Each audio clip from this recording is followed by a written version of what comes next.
Oh yeah, definitely the world. Number one, always been number one. I will say this: I went to a predominantly white high school, so I tell you, I went, moved to Okay, the right. outskirts in Okay. Grand Blanc.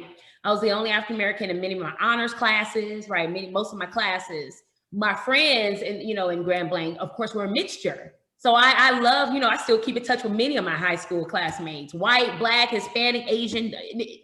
Race was not anything to me now and then, right? But what I wanted, I didn't really see myself, So I'm looking at myself on the TV. I'm looking at myself when I go to conferences and seminars. I mean, I met Ben Carson probably like 3 or 4 times in my life because at one point I wanted to be a neurosurgeon. But then I didn't see myself at my age, and I wanted to be what I wanted to be. So I was like, you know what? My parents attended, HBCUs, my aunts, my uncles, I mean, the majority of my family. And so I wanted to go to an HBCU. And I wanted to go to HBCU that was dedicated to basically foster an experience where, hey, the odds of me attending this school is going to prepare me to become the best doctor that I can, or get to the best schools that I can, because it's a part of that journey. So that's why I chose Xavier University, So Louisiana. what is it about Xavier that makes these good black doctors and not maybe Alabama A&M? I'm not trying to diss Mm-hmm. anybody schools. I'm saying that. I'm just Oh saying, no, like, what is it about that no. curriculum and about that experience that fosters that? Yeah, shout out to all HBCUs, Yeah, right? yeah, definitely. One of the things is that's what they focus on, right? So with Xavier, let me say this. I mean, I have a best friend like Ashanti who's a communications major, right? And she's like one of my best friends, and she went to Xavier. So it's not just about medical doctors or students who want to become medical doctors, but I think what they fostered on was the student. That's what I appreciated. And of course, they were known for, number one pace American, but they fostered on you as being an African American student who had dreams, aspirations. The class size was small. We had what was called, oh God, what were they called? SI groups. It was kind of like supplementary instruction in a sense, where basically we had these small classes that reinforced what we learned in our lectures. And our lectures halls weren't necessarily that large. Like, I actually was about to go to University of Michigan for I was going engineering. to ask that. I was going to ask you. I thought you, because most people from Flint go to Michigan State. That's where the Flintstones started and came from, with Okay, Mo Pete and all them. Yeah, MOP, yeah, all of them, right? I mean, those are my people. But I'm talking about University of Michigan Wolverines, right? Yeah. And So so that's five, they gave Fab me, Five, and all that was right before that. yeah, yeah, Chris Webb, all of them, Jalen Rowe, Howard. So the thing about it was that I actually got a full ride from General. General was gonna play for my honors engineering experience. But If they I went wanted to you had go, to major engineering then, though. yeah, I had to major engineering. I was already accepted into the honors engineering hall, if you will, right? And then 2 weeks before I was going to University of Michigan, here comes Xavier calling me saying, "Hey, we would love for you to come down here. We're going to give you a full academic scholarship. We would love to be a part." I mean, it was that personable. It wasn't a letter. It was a call. It was a call. And my Wow. parents went to Dillard in New Orleans. Oh yeah, So, yeah. I was gonna say I spent some time at Dillard. I dated a girl down at Dillard. Yeah, yeah, yeah. You'd have been a senior when I was down there hanging. I was a freshman down there hanging out with a girl that was she was actually from here, from St. Louis, that was down there at Dillard. And okay. I used to be down Yes. there. Went down there twice, hanging out at Dillard. Yeah. You like Dillard? You like New Orleans? Yeah, you know what? New Orleans. I tell people all the time, you had to go to New Orleans before Katrina Yeah. to Yeah. understand what people loved about New Orleans, but also fearful of New Orleans too. Like, Oh, they don't play now. They don't like, play. Our people don't play. people understand, you'll know. So if you go a little bit, I guess it would be north of when you're going in the French Quarter, and you get past like that last club up Yep. in the north part of the quarter, that's when you can get jacked at. And then people's like, yo, no, don't go up there. I'm like, no, we finna just chill out here. No. Come back down this way. Yeah. This before heavy cell phones and stuff though. So this is like people telling us before we went, like, yo, when you get to that club, that's the last place you can go before it gets busy. New Orleans, oh my God. I mean, I don't want to get off topic, but that's my second home. And I understood why my parents went to Dillard. And part of it was the city, Yeah. the experience, the embracing of Blackness, culture. I mean, the food, people, like when I went down to New Orleans or Xavier, I knew one person, actually two. two people that were from Flint, Philnita Hines, Kamisha Danzler, and, you know, they actually attended Xavier.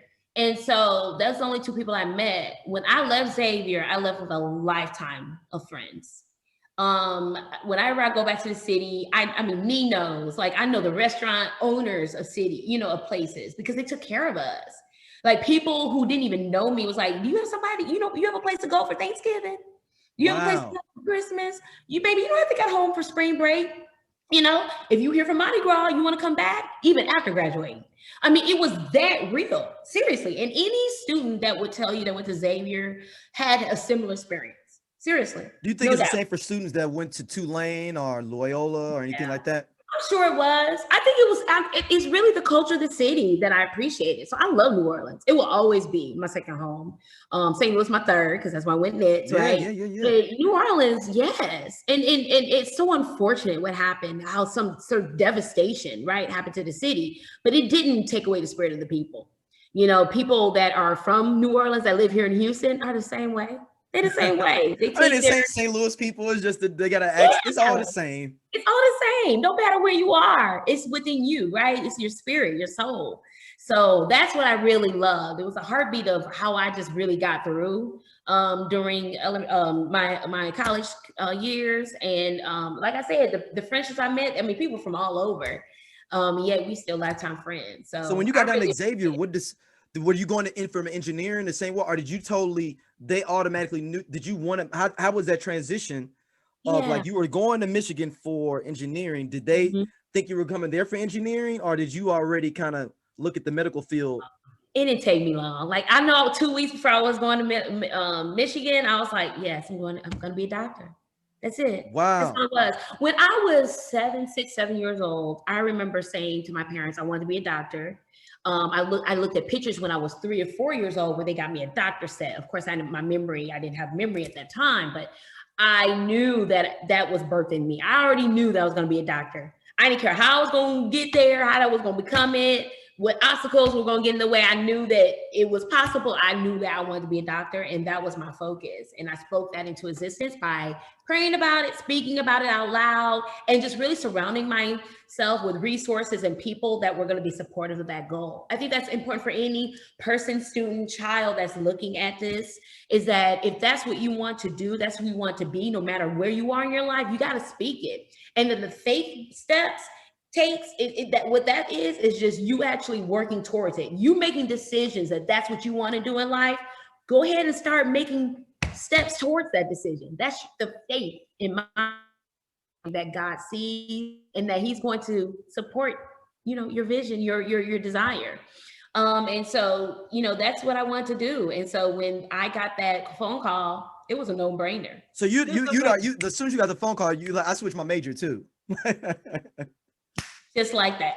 So what made you decide, when you went there, did you want to be, you know, like everybody, I know at least from my crew of people that went to, came into Iowa State for medical, they were like, everybody wanted to be an OBGYN because they saw Bill Cosby on the Cosby Show, or a pediatrician, or, you know, or a surgeon. Because I remember ER was big then, like, oh, I want to be an ER surgeon, hanging out, kicking it.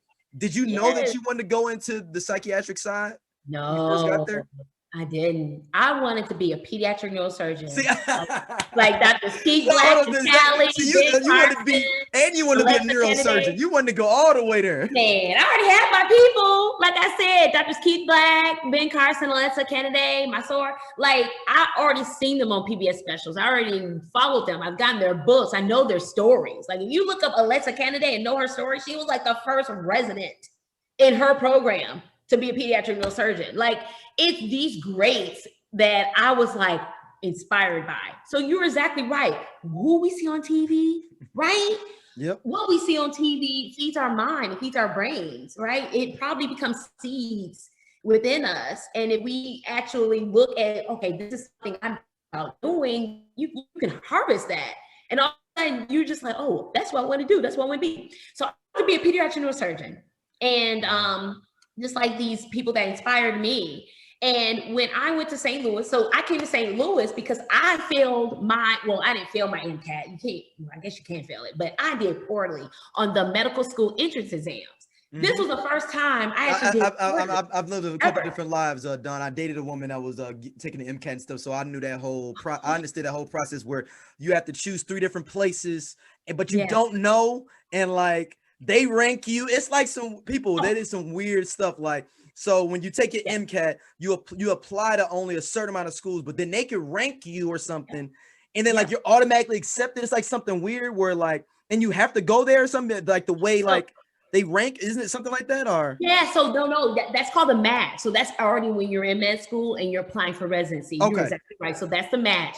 But the MCAT is basically you take this medical school entrance exam. It's kind of like the GMAT for people who want to go to grad school, or the GRE for other people. Or the GRE, yeah, exactly. And so you take this exam and you apply wherever you want to apply, and then it's a mutual acceptance. So, but that's different from the match what you're discussing. And you're right. That match is basically like you got to rank your top 3, 5 places, and they rank but it's you. like, what if the 5 wanted me? And it's like, well, hold on, I just put that on there randomly for Philly. I didn't know. I don't want to go. Now I'm in Philly. Yeah, you got to be intentional about that one because it ain't like when you're an undergrad, and you can just be like, I'm gonna apply to everywhere. Right. Yeah.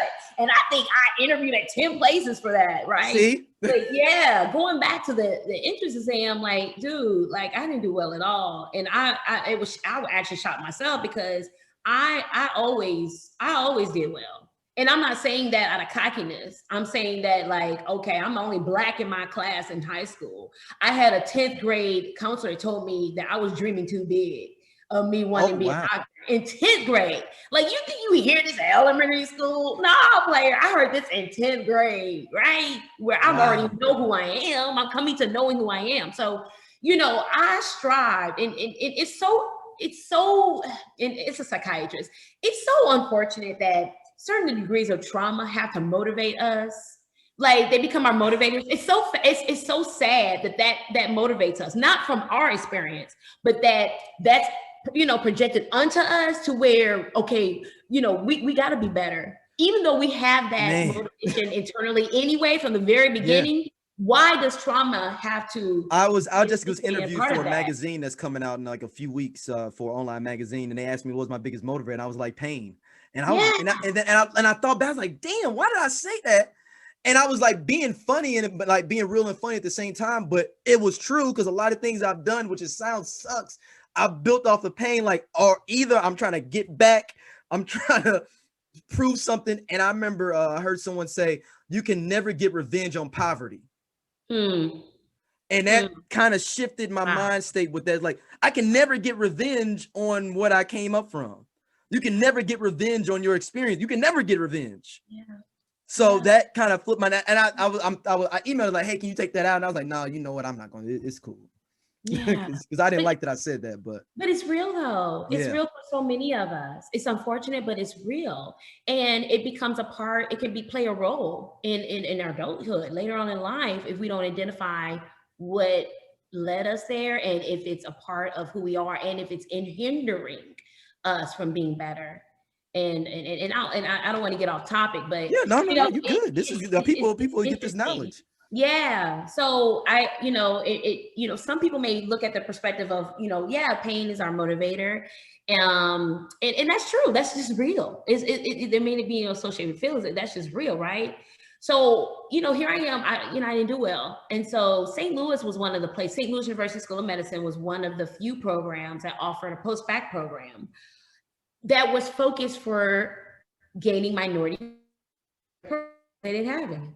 So this was an entrance way, a door for more minority, people to come into medicine. And so ironically, some of my classmates at Xavier actually was applying for the same program. I had 2 people in my class that were part of my class in St. Louis. I had upper level students who were from Xavier that were part of this, because